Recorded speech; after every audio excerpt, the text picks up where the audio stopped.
Lo que vamos a tratar ahora es una continuidad del capítulo 10. Habla de lo dulce y lo amargo. Hay una interrogante que quiero hacerles. ¿Qué debe hacer la iglesia cuando enfrenta tiempos peligrosos? Yo podría decirles: esconderse, hacerse del ojo pacho, esperar temblorosa a que intervenga Dios, o también suavizar su mensaje para no ofender a nadie, porque esto es lo que puede suceder, que se da el pecado, se dan las circunstancias que hay que corregir y siempre se está en el temor de que no hay que corregir para no ofender a nadie, que no hay que corregir para que no se vayan de la iglesia, que no hay que corregir porque hay que cuidar a las almas. Sí, es correcto cuidar a las almas, tenemos que cuidar las almas, pero una de las partes que tenemos que entender que cuidar a las almas es corregir el pecado. No podemos tolerar el pecado. Y hermanos, Apocalipsis capítulo 10 y 11 declara que en tiempos de tribulación la iglesia ha de ser audaz, la iglesia ha de ser valiente e incluso ha de ser franca, ha de ser clara en relación al pecado. En la dramática secuencia de los dos testigos que nos presenta el capítulo 11, y conforme vayamos viendo y adentrando en el capítulo 11 lo vamos a ir comprendiendo más, descubriremos cómo se le presenta a la iglesia la difícil empresa de predicar la palabra sin reparar en las consecuencias. Para mí, no crean que es fácil venir acá, estar aquí en este estrado, predicar, decirles lo que la palabra de Dios dice, exhortarles conforme a la palabra de Dios dice. Para mí no es fácil, pero para mí es mi obligación, para mí es mi deber. Para todo predicador es su deber el hablar sobre lo que es el pecado. Se daba el caso de una iglesia, y voy a decir lo que no es en este país para que ustedes no le empiecen a dar rienda suelta a su mente, en una iglesia donde había hermanos que siendo cristianos fumaban, y el predicador lo sabía que ahí había hermanos que no habían dejado el vicio del fumar. Pero ¿qué sucedía? Ese predicador no podía predicar en contra del fumado, porque imagínense lo que van a oír. Los ancianos de esa congregación le habían prohibido que predicara en contra del fumado, porque se le iban a ir estos hermanos que fumaban. Imagínense qué cosa más dura. No podemos, hermanos, estar en esa situación de no corregir el pecado pensando en que se nos van a ir los hermanos.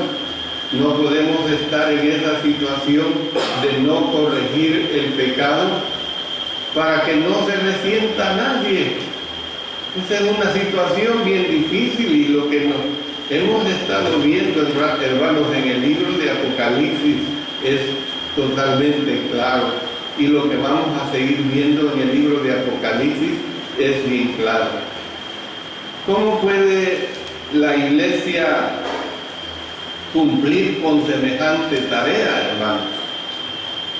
Bueno, el capítulo 10 enseña que podemos hacerlo primero por medio, como lo hemos visto, de apreciar la palabra. Hay que saber apreciar la palabra, pero no cuando la palabra me habla palabras solamente bonitas. Es que hay un montón de textos bíblicos que son bien poéticos. Hay un montón de textos bíblicos que hablan retóricamente.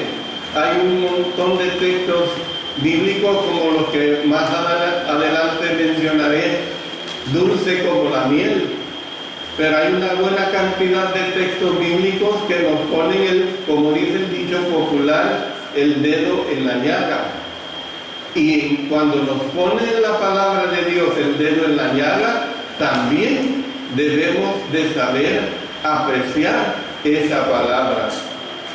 Y en segundo lugar, tenemos que aprender de la apropiación de la misma palabra. Una cosa es apreciarla y una cosa, hermanos, es apropiarnos de esa palabra. ¿Qué es lo que quiero decir? Es en el sentido de que nosotros tenemos que hacer de nosotros esa palabra, entender que esa palabra es para mí, entender que esa palabra me está redarguyendo, entender que esa palabra me está enseñando y me está corrigiendo. Si ustedes le han puesto cuidado la lección anterior, o sea, todas las lecciones del capítulo 10 que ya hemos presentado, versaron sobre la apreciación de la palabra. Pero a partir de esta lección vamos a hacer hincapié en la apropiación de esa palabra, o sea, hacerla mía, es decir, aplicarla a mi persona. Y allí en el capítulo 10 se presenta precisamente el ruego en los versos 1 al 4 y los versos 8 y 9 del libro de Apocalipsis. Los primeros 7 versículos del capítulo 10 nos hablan acerca de un ángel fuerte que tenía en su mano un librito que estaba abierto. Este librito tenía un mensaje de parte de Dios, ya lo mencionaba en la lección anterior. El mensaje no era del ángel, el mensaje no era del apóstol Juan en sí, el mensaje era directamente de nuestro Dios. Hermanos, el versículo 8 deja destacar al ángel para concentrarse en Juan. Dice ahí este versículo 8: la voz que oí del cielo habló otra vez conmigo. Era la voz que anteriormente le había ordenado que no anotara lo que los truenos habían dicho en los versos 3 y 4. Y la voz le decía ahora: ve y toma el librito que está abierto en la mano del ángel que está en pie sobre el mar y sobre la tierra. Aparentemente en la visión, Juan ahora estaba en la tierra y no en el cielo. Es decir, en una visión, hermanos, Juan podía estar en uno u otro lugar sin tener que ser transportado físicamente a otro lugar. Juan pasó repentinamente de observador a participante. Imagine cómo se sentiría usted si mientras usted mirara una función de teatro, vamos a hacer de caso que usted está viendo una función de teatro. El teatro es un arte muy bonito. Y si usted está en una función de teatro y de repente lo llamaron a usted al escenario, tiene que pasar al escenario, tiene que participar en ese escenario. Es probable que le causaría una serie de emociones encontradas: sorpresas, entusiasmo, una diversidad de situaciones diversas. Juan, hermanos del apóstol Juan, pudo haber tenido reacciones parecidas. Y si las tuvo, no causaron que vacilara, porque miren lo que dice, lo que él dijo en el verso 9. Y fui al ángel diciéndole que me diese el librito.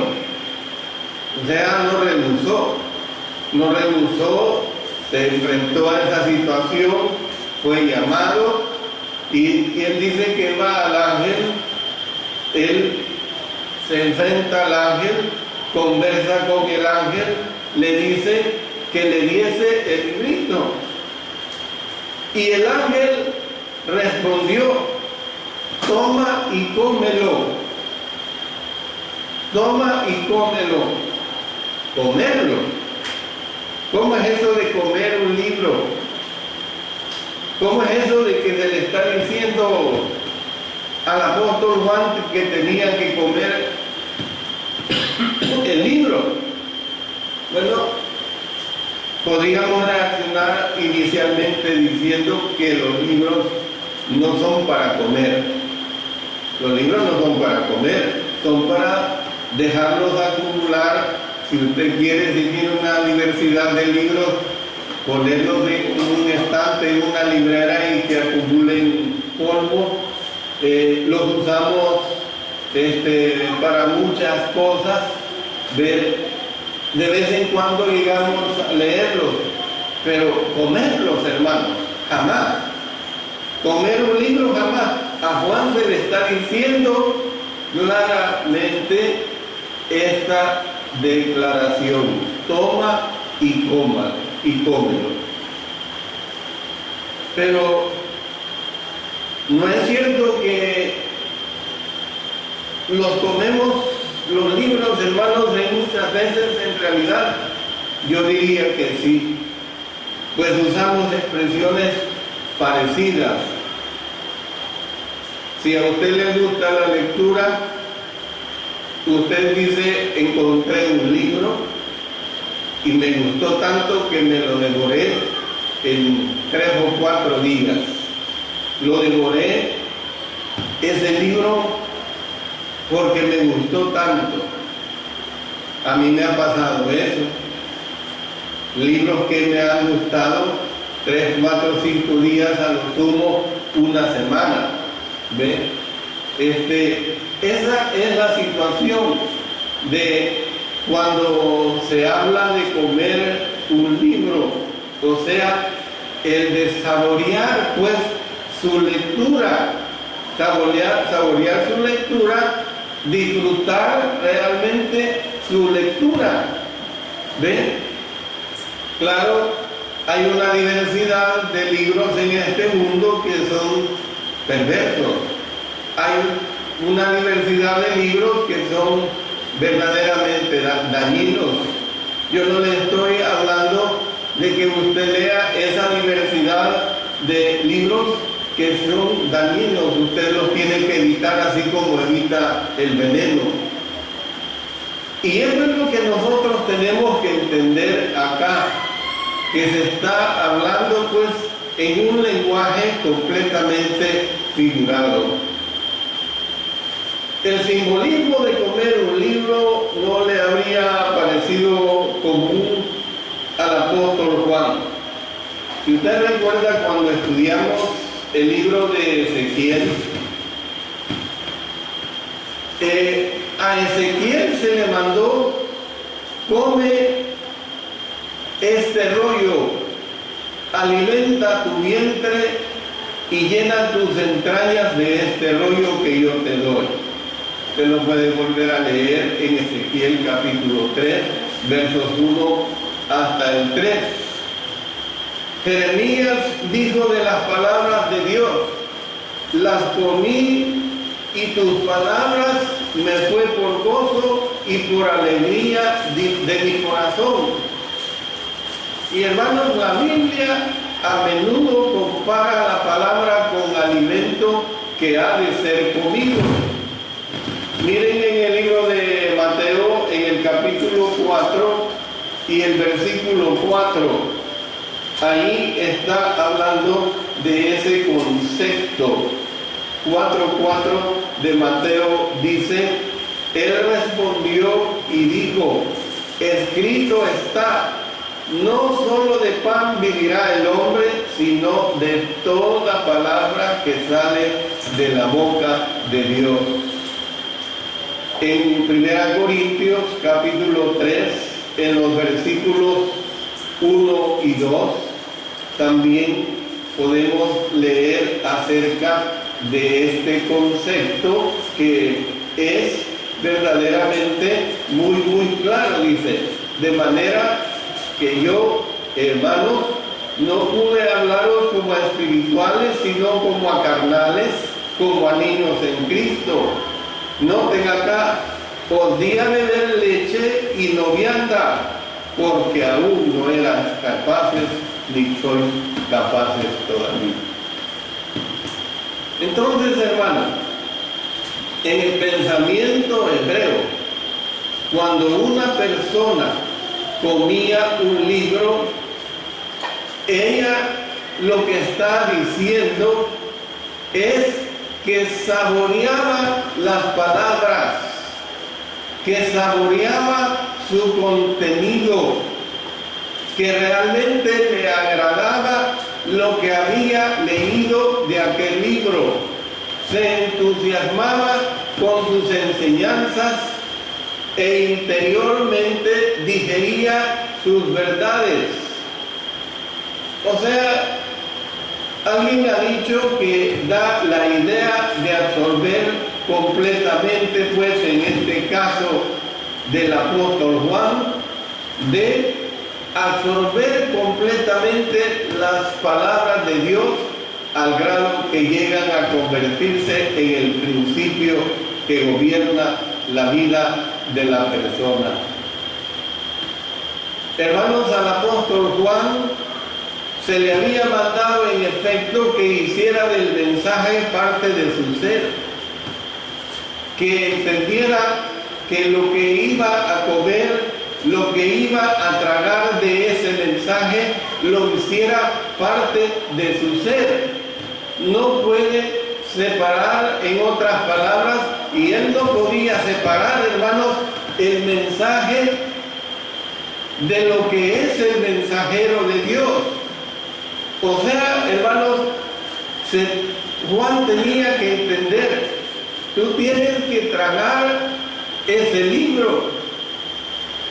Pero en otras palabras se le está diciendo: tú tienes que digerir ese libro. O sea, tú tienes que ser parte de ese libro. Eso es lo que se le estaba diciendo al apóstol Juan. No simplemente un instrumento, no simplemente un mensajero que traga el libro, da el mensaje y punto, y su vida personal, que nada. No, sino que él, como mensajero, tenía que ser parte de ese libro que el Señor le estaba diciendo que debía de tragarlo y tomarlo en cuenta en todos sus aspectos. Una de las más grandes necesidades de la iglesia, hermanos, hoy en día es que todo cristiano, óigase bien, que todo cristiano haga de la palabra de Dios una parte integral de sí mismo. Yo no quiero, y no lo voy a interrogar por supuesto, pero yo no quiero pensar que para usted la palabra de Dios es de apenas el día del Señor, este día, y para usted la palabra de Dios es de este día, porque bueno, se sienta y hay un predicador que la enseña y punto. Pero después de este día, después de este momento, usted no se vuelve a acordar de la palabra de nuestro Dios. Esto no es algo que pueda realizarse, comprobar de vez en cuando la palabra de nuestro Dios, ni con tomar bocados cada semana de ella, hermano. Imagínense que solo póngase a pensar en usted del alimento físico.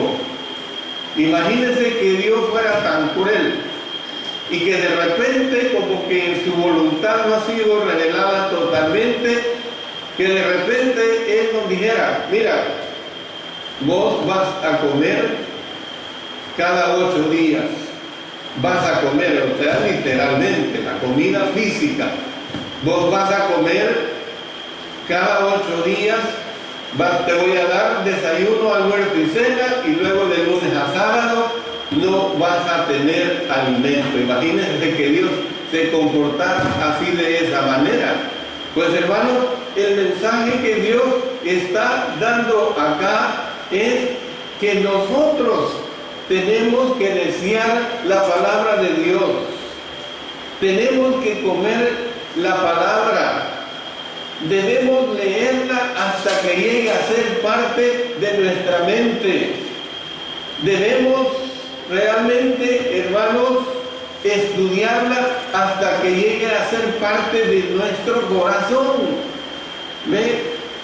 Debemos meditar en ella hasta que llegue a ser parte de nuestra alma. Y hoy hay tanta facilidad, hoy hay tantas versiones, que usted no puede decir: es que el mío está grande el libro que no lo puedo llevar. Si hay versiones tan chiquitas que usted se la puede meter en la bolsa, en su cartera o donde usted quiera. Debemos, hermanos, obedecerla hasta que llegue a realmente ser parte de nuestra vida. Entonces, y solo entonces, la palabra, como dice el apóstol Pablo, la palabra de Cristo morará en abundancia en nosotros. Ese es el mensaje que se está presentando acá, hermanos, tan claro en cuanto a lo dulce y en cuanto a lo amargo. Cuando el apóstol Juan se disponía a comer el libro, el ángel le advirtió que habría consecuencias. ¿Por qué le advirtió que habría consecuencias? Miren, ahí lo dice el versículo 9: te amargará en el vientre, pero en tu boca será dulce como la miel. A los que aman la palabra de Dios no les cuesta entender la frase dulce como la miel, hermano. Yo, como estudioso de la palabra de nuestro Dios, no me cuesta entender esto. Si usted es un estudioso de la palabra de Dios, tampoco le va a costar entender esta declaración. El salmista dijo: cuán dulces son a mi paladar tus palabras, más que la miel a mi boca. Y luego hay un salmo que lo cantamos de vez en cuando, hermanos. El Salmo 19, el versículo 10, que dice en una forma muy enfática sobre esta declaración: deseables son más que el oro y más que mucho oro afinado, y dulces más que miel y que la que destila el panal. Por otro lado, la expresión te amargará en el vientre puede resultarle extraña quizás a algunos, pero podemos tener la plena seguridad que quienes enseñamos la palabra de nuestro Señor por algún periodo de tiempo, no nos va a costar entender la naturaleza agridulce del mensaje de nuestro Dios. La enseñanza y predicación de la palabra no podrán sino alegrarle su corazón. Sin embargo, tenemos que entender que son acciones que también en muchas ocasiones le producirán tristeza. Al mensajero de Dios le puede producir tristeza. ¿Por qué? Porque cuando damos la corrección no se quiere recibir esa corrección, no se quiere proceder de acuerdo a lo que la palabra de Dios nos está diciendo que hagamos. Volviendo a Ezequiel, Según el libro de Ezequiel, cuando el profeta comió el rollo que se le dio, dice que este fue en su boca dulce como miel. Pero como el rollo contenía endechas y lamentaciones y ayes, no pasó mucho tiempo para que el profeta fuera en amargura. Cuando Jeremías comió las palabras de Dios, hermanos, estas fueron por gozo y por alegría de su corazón. Así dice Jeremías en el capítulo 15, verso 16. Pero más adelante dice que sin embargo la palabra de Jehová me ha sido para afrenta y escarnio cada día. Jeremías capítulo 20, verso 8. Entonces, yo termino diciéndoles estas 4 cosas, hermanos. Que volviendo al mensaje agridulce del apóstol Juan, consistía ese lado amargo, en primer lugar, en el hecho de que el apóstol tenía que exponer el pecado. Ahí lo está diciendo anteriormente en el verso 21, dice, y no se arrepintieron de sus homicidios, ni de sus hechicerías, ni de su fornicación, ni de sus hurtos. En segundo lugar, el hecho de que gran parte de su mensaje tenía que ver con el castigo de los pecadores. Lo dice el verso 20 de este capítulo 9. Y los otros hombres que no fueron muertos con estas plagas, ni aún así se arrepintieron de las obras de sus manos, ni dejaron de adorar a los demonios y a las imágenes de oro, de plata, de bronce, de piedra y de madera, las cuales no pueden ver, ni oír, ni andar. En tercer lugar, es el hecho de que por lo general los hombres rechazan su mensaje. Lo acabamos de leer. Generalmente los hombres rechazan el mensaje de Dios. Y lo más triste es que muchas veces el cristiano, la cristiana, rechaza el mensaje de Dios cuando ese mensaje le está corrigiendo. Y por último, es el hecho de que la humanidad respondía al mensaje persiguiendo precisamente al mensajero. Miren lo que dice el capítulo 11 y el versículo 7. Cuando hayan acabado su testimonio, la bestia que sube del abismo hará guerra contra ellos y los vencerá y los matará. Más adelante vamos a ver sobre estas situaciones, pero que fueron una realidad. Con esto pues hago como quien dice, una introducción a esto de lo dulce y de lo amargo. Posteriormente vamos a ver la respuesta a estas situaciones y vamos a ver la responsabilidad que se da y que se debe tener en estas situaciones. Dios bendiga su palabra, hermano. Dios haga que cada uno de nosotros aprendamos a recibirla, aprendamos a que cuando la palabra de nuestro Dios nos exhorta, tenemos que saberla recibir con amor. Tenemos que aprenderla a recibir con dulzura. Tenemos que aprender a acatarla, porque el acatar la corrección de la palabra de Dios es lo que nos va a llevar al cielo.